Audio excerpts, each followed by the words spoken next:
Hello, guys. My name is Zoe, and this is my story. I will be using fake names because my story is unique and I don't want to be recognized. I don't care if anyone recognizes my now ex husband, Sean, or his girlfriend, Terry. But I have a son whose identity I would like to protect. I will call him Keith.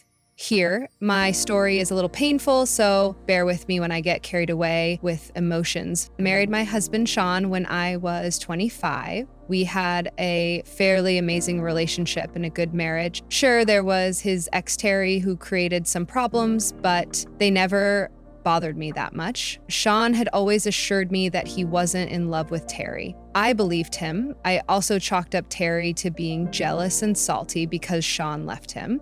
Before our wedding, she said things like, "You and Sean won't last long, Zoe. Mark my words. Sean is still in love with me. I know that in my heart. Don't be ridiculous, Terry. I know you wish he was with you, but there is no reason for you to wish for our breakup. Besides, it won't happen anyway. Sean is not in love with you. You don't know anything, Zoe. Sean and I are soulmates. We were always meant to be. You cannot come between us.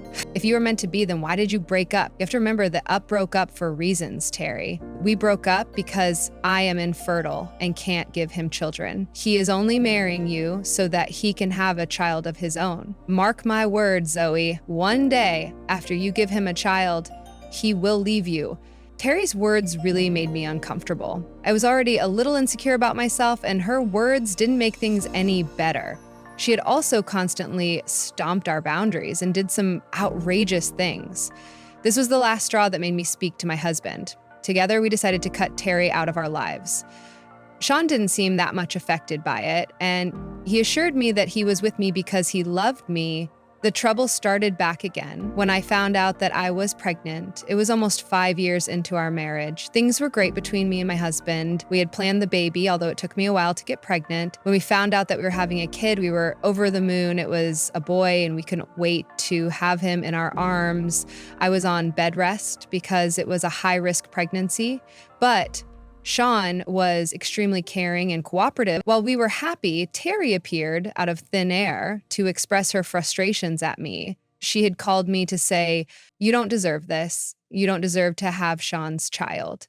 I love him more, and this child should have been mine." Look, Terry, I understand that it is painful for you to not have kids, but this is not okay. You need to stop obsessing over us and get help. Don't tell me what to do, Zoe. If I wasn't infertile, your son would have been mine. If you weren't in the picture, me and Sean would have had a good life with our son. You spoiled everything. You need to get help, Terry. I tried to be patient and understanding with you, but you have done nothing but harass me. This can't go on. I am afraid we will have to take action if you continue to be so unhinged. Do what you want, Zoe. At the end of the day, nothing will change the truth. This child should have been mine. Maybe one day he will be mine. Terry's unhinged behavior put me on edge. I talked to Sean, who assured me that he didn't tell her about my pregnancy. He promised to handle the situation and didn't want me to stress out. He even arranged everything about getting a midwife and making the necessary arrangements for my delivery. We were having a home birth on Sean's insistence. I tried telling him that I wanted to go to a hospital, but he told me that a home birth would be better. The midwife he chose was good, so I didn't question him as much. Besides, I trusted my husband to make the right call. I really shouldn't have done that. I still remember the night I gave birth. The birth was super painful, and I actually passed out from the pain. When I woke up, Sean and the midwife looked extremely sad. Their faces said it all, but I couldn't believe it. I said, "Where is my son? Where is he? Bring him to me. I want to hold him." "I'm so sorry, Zoe. Our son didn't make it." "What are you talking about, Sean? This can't be true. My son is fine. Just bring him to me." "Our son is gone, Zoe. There's nothing we could do to save him. I am so sorry, Zoe." What happened next is still super hazy to me. I remember breaking down and crying, but there isn't much else I remember. My mental health was so bad that I was put on pills. My baby boy was cremated without my presence. At that time, I was sedated because my mental health got that bad. I couldn't even see my son even once. By the time I was back to a little normal, it was too late. I was only left with pain and regrets. It was a big challenge to come back to normal, and I had Sean and his family for support. Years passed and I became too scared to have another child. Surprisingly, Sean never pushed for another child either. I thought that maybe he didn't want to stress me out. But slowly, his reluctance to have kids was starting to bug me. He was also acting a little too suspicious with his phone and had been distant for a while, and he was taking a little too many business trips in the last few years. One day, I found a plane ticket for him that I knew nothing about. I said, "Why did you book a plane ticket to this city, Sean?" "Oh, it's for a business trip, Zoe. You don't have to be so concerned about it." "Why didn't you tell me about it sooner? You have been taking a lot of business trips recently." "Yes, I got a promotion. Management is now making me do all sorts of things. I was so busy at work that I forgot to tell you." Alarm bells rang in my head since Sean was acting nervous. I had no idea what to think. When he was in the shower, I actually ended up taking matters into my own hands. In a split second, I decided to go through Sean's phone. I wasn't hoping to find anything. Actually, I was desperately praying that I would find nothing. But fate had other plans. Not only did I find out that Sean was having an affair, but also the name of the woman he was seeing. It was none other than Terry, his ex-girlfriend. The texts went back a year and detailed Sean and Terry's meeting and escapades. It also mentioned someone named Keith, although I had no idea who he was. At that moment, my head was spinning with the fact that my husband was cheating on me. I barely held myself back to avoid making Sean suspicious. I wanted to find out more and catch them red-handed. So I decided to stay quiet for some time and follow my husband. That night, Sean was all set to meet up with Terry in another city. He had flown there, telling me that it was a work trip. He took several work trips like these, which I now know were all fake. He was just flying there to see his freaking ex, who was actually his girlfriend, I guess. I had no pity for Terry because I was pretty sure she knew. I mean, they even discussed how they would keep this a secret from me. I was absolutely raging mad. The pain had subsided after Sean left. My tears had died down, and I was now desperate for a confrontation. The next day, I took a flight to that city and went to the cafe where they were supposed to go. I waited there for Sean and Terry to show up. When Sean and Terry finally arrived, I saw that they were accompanied by a small boy. It was like a punch to my gut. The moment Sean and Terry spotted me, they looked panicked. It was all the more confirmation. Still, Sean rushed to me and said, "This isn't what it looks like, Zoe. I can explain." "How do you plan to explain the fact that you have been cheating on me, Sean?" "Tell me how you plan to explain that." "You have to listen to me, Zoe. Terry and I are just friends. We reconnected Sean over Facebook a little while ago, and I just want Sean to be friendly." "Is that why you are here playing dad to her child, Sean? Is he yours?" No, he is not my child, Zoe, I swear. I only reconnected Sean with Terry a few months ago. Keith is only 5. There is no way he is mine. Terry, tell her. Yes, Sean is telling the truth, Zoe. My son is only 5. There is no way he is Sean's child. We star Sean talking again this March.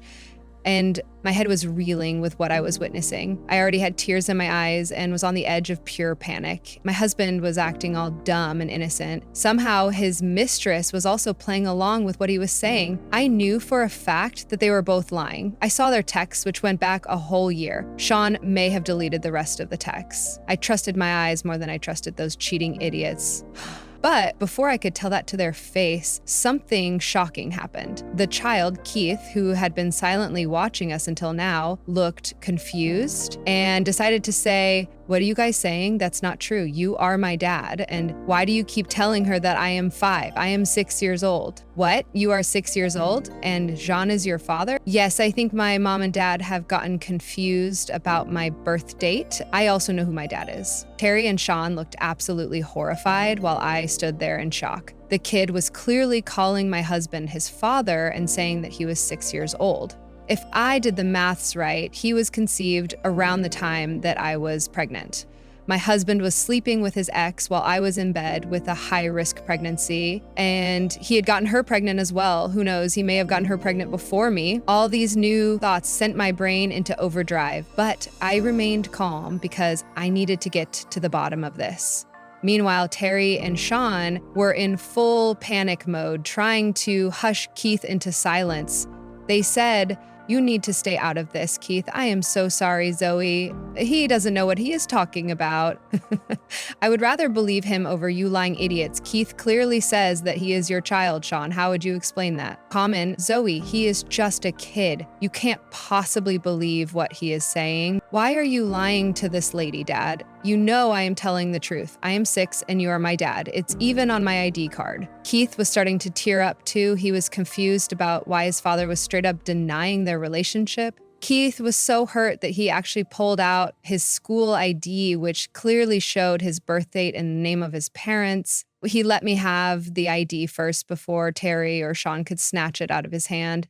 Keith was already crying, and those two idiots weren't doing a thing to comfort him. I was already feeling angry on Keith's behalf, but what I saw on his school ID absolutely blew my mind. Guys, Keith's school ID told me about the day and year when he was born, and it was the exact same day when I had lost my child. That information, along with the fact that Sean's name was indeed on the school ID under my father's name, absolutely floored me. I was actually gasping for air when I looked back at Keith and saw his hazel eyes staring at me through tears. Sean had gray eyes and Terry had blue eyes. There was no way he inherited that from them. I was shaking when I asked Sean, why does Keith's ID say that he is your son? He was born on the day I lost my child. What is going on here? I can explain, Zoe. You have to listen. It's all just a coincidence, okay? I lied about some things, but Keith really isn't my child. I just put my name on his birth certificate because he didn't have a father. Yes, Sean is telling the truth, Zoe. I don't know who Keith's father was, so I asked Sean for help. Ever since then, he has been helping me.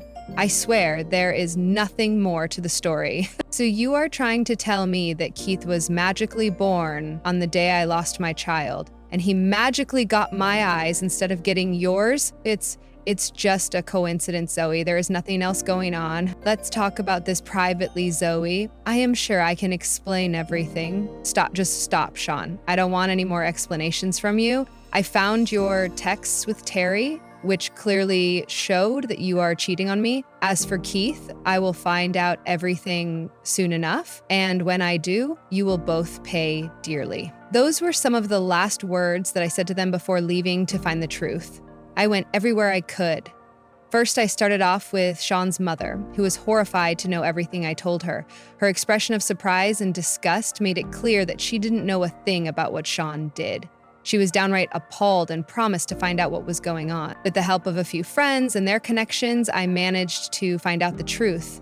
First, I started with the midwife who was assigned to deliver my baby. I took my mother-in-law and my cop brother to see her. The midwife took one look at my brother in uniform and started to spill all the secrets. Apparently, Sean had paid her to keep her mouth shut. She never told anyone about what she had done. Terry had come into the house after I gave birth to my son. Terry took my son away while I was crying over the lie that my son was dead. My son was never dead. He was simply kidnapped. It then hit me what I had missed for the last 6 years. I couldn't raise my own kid because my husband gave away my child to his mistress. I was a crying mess, and my family had a hard time calming me down. I felt the loss all over again. I wasn't going to get back the 6 years of Keith's life that I had already lost, but I was going to make things right. I was going to teach Sean and Terry a big lesson while making sure my son was back in my arms. So I went ahead and filed a police report against everyone involved in the case. After the report was filed, I flew to where Terry was living. It wasn't very hard to find her home from my husband's texts. Sean hadn't come home since I told him not to come back. Besides, he might have been with his mistress planning their next steps. Instead of giving them or the cops time, I went to confront them. I angrily barged into Terry's house and said, "Did you two think that you would get away with what you did?" "What are you talking about, Zoe? You are being extremely unreasonable. You won't even hear what I have to say. This is ridiculous. What will you say about kidnapping my child and telling me that he is dead? Did you think I would never find out? You think you can keep my child away from me?" Sean and Terry started to look really sweaty and nervous. They were starting to realize that their evil plots were getting caught. I had discovered the truth despite their best efforts to conceal it. Still, in a ditch attempt, they tried to play innocent and said, You are wrong, Zoe. Keith is my child. He simply shares the same birthday as your late child. Is that so, Terry? Then tell me, how did you magically get pregnant when the doctors clearly said otherwise? Isn't that why you and Sean broke up? Well, it was a miracle, Zoe. Keith is my miracle baby. I know the doctors said that I could never have kids, but I had Keith anyway. Lies. They are all lies, Terry. There is no use lying anymore. Keith is not your miracle baby. He is my miracle baby because I was told he was dead. But I know that was a lie. My own husband had lied to me and given away my son to his mistress. You don't know what you are saying, Zoe. You are being delusional. Keith is Terry's child and had nothing to do with you. So you will still act innocent? Well, what will your answer be when I tell you that the midwife confessed to everything? Do you want me to show you the proof? Sean and Terry went as white as a ghost when I mentioned the midwife. She was one of the very few people who knew about what was going on, and she had confessed to everything. Sean and Terry had never expected her to talk or them to get caught. So they had this deer in headlights kind of look. They said, "What, the midwife told you everything?" Of course she did, Sean. She took one look at my cop brother and started to spill all your secrets. No, that's impossible. This can't happen. If you are so much in denial, you can just ask the midwife. Too bad that she is in police custody now. Well, you can go talk to her when the cops come and drag you both away. What? What do you mean, Zoe? Means that I have informed everything to the cops. They had started an investigation and found plenty of proof about what you did.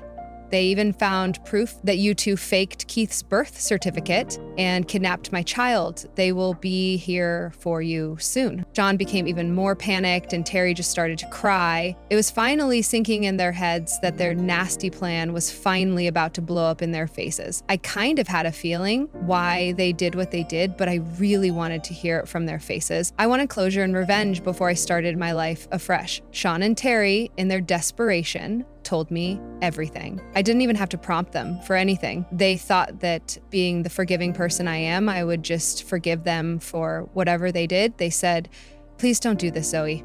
We are begging you. We can talk about this. I know what we did was inexcusable for you, but we had our reasons. I was desperate for a kid, Zoe. Sean saw my pain. You have to understand that he loved me. I swear I loved Keith as my own son. He grew up with his dad in his life as well. We can make amends with you, Zoe. There is no reason to get the cops involved. We will figure something out with Keith as well. I am sure we will find a way to make things right. Zoe, please don't call the cops.